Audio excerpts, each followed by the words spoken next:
All right, coming back from the weekend, we are into our midterm week, which is a little later, usually a week later than most of the midterms on campus, because this is actually week 9 of a 16-week semester, so just after the midpoint.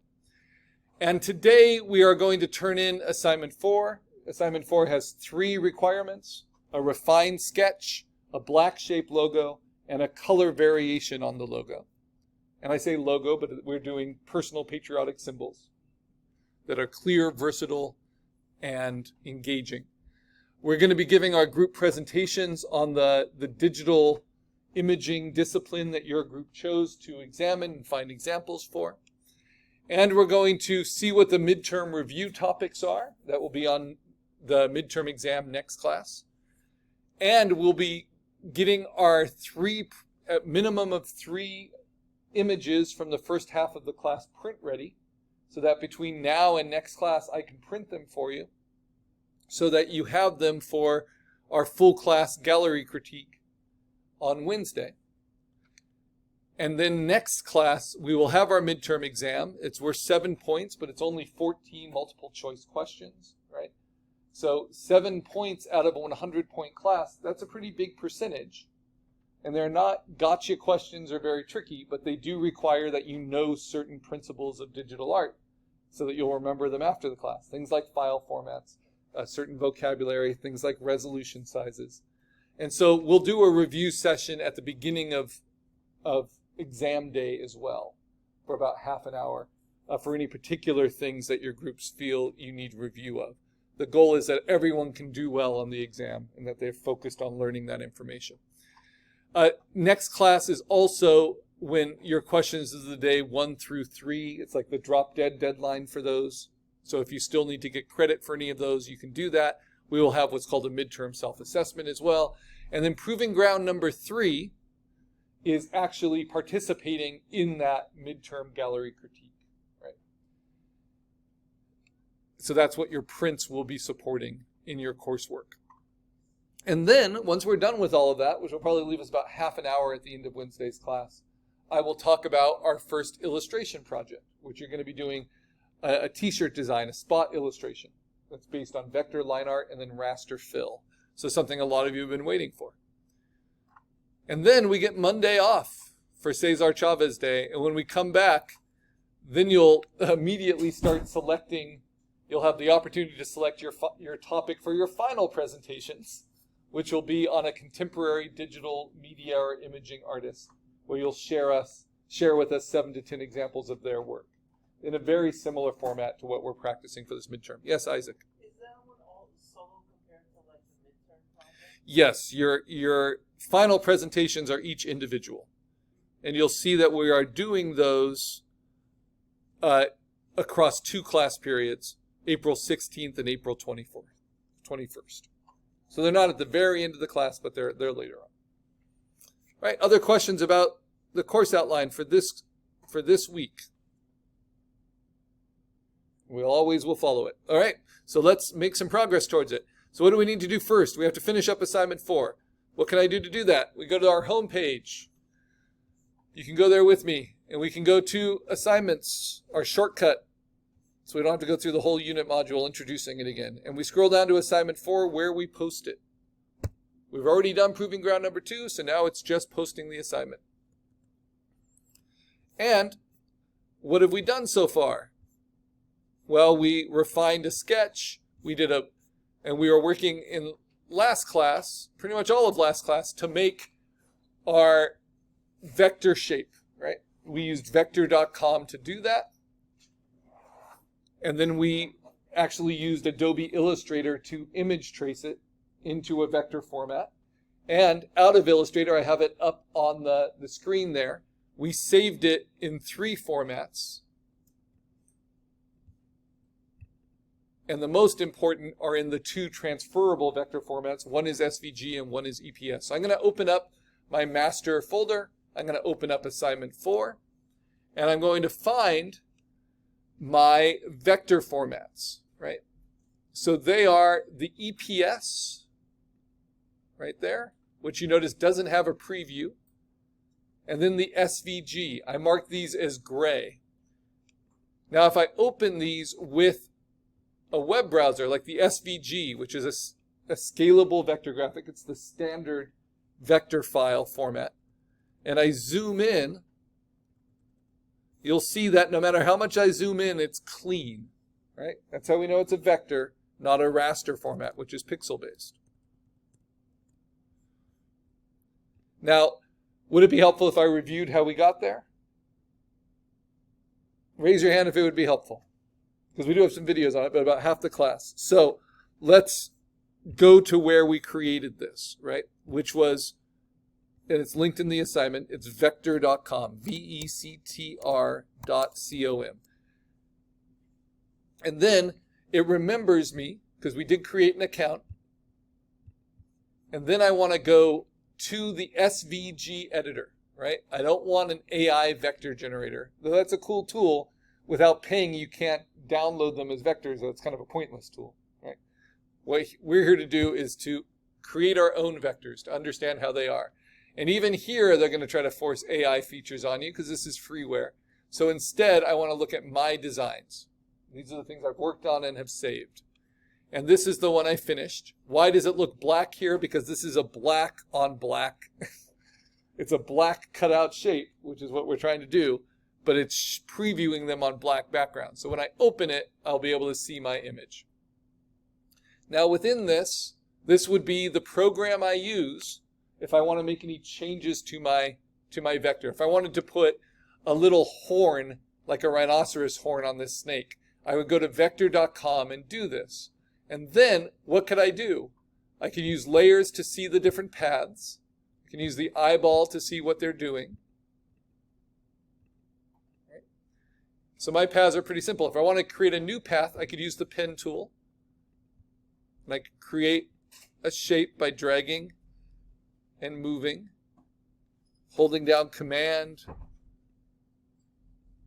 turning back the leading curve to create a new curve, right?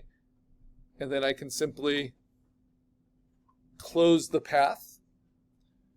So that's what we were doing a lot last class, lots of videos on it in our class YouTube. When you make a vector, it's very important to close it. So I've closed it, and now that allows me to do things like rotate it, size it, transform it, even distort it, right? So all very helpful. But whenever you do a vector path, it always has different settings.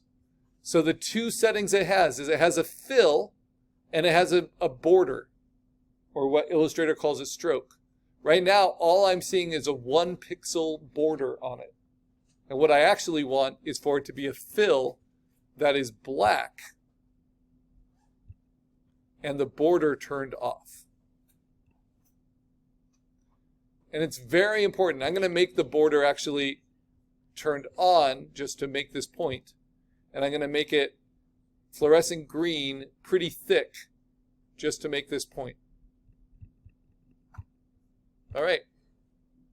So if I wanted to integrate this shape into my silhouette, maybe I want the horn right there, right?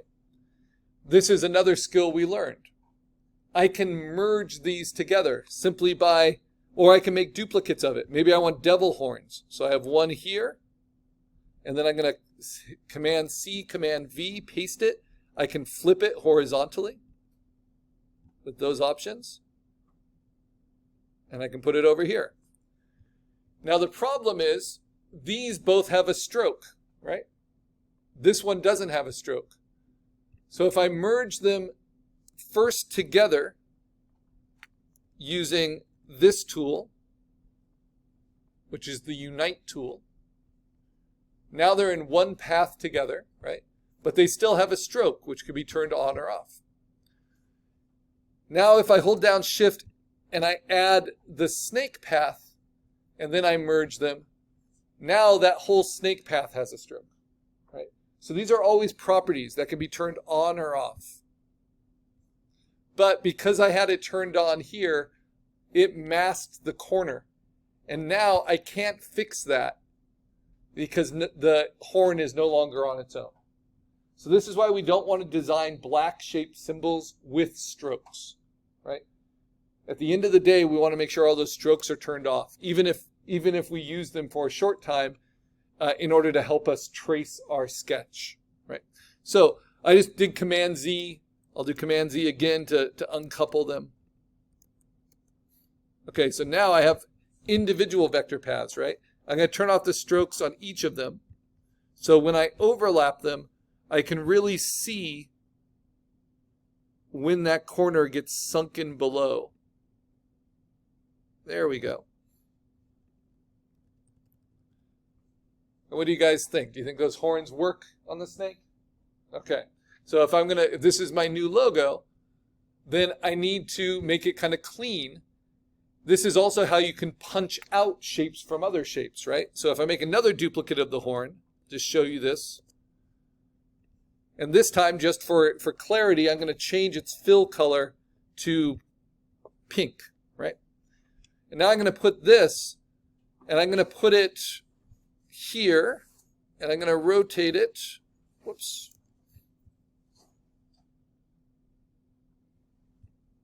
I'm going to rotate it around like this. We are not able, for a black shape symbol, think a logo, to have more colors than black. It should only be in black. It's like a black stamp.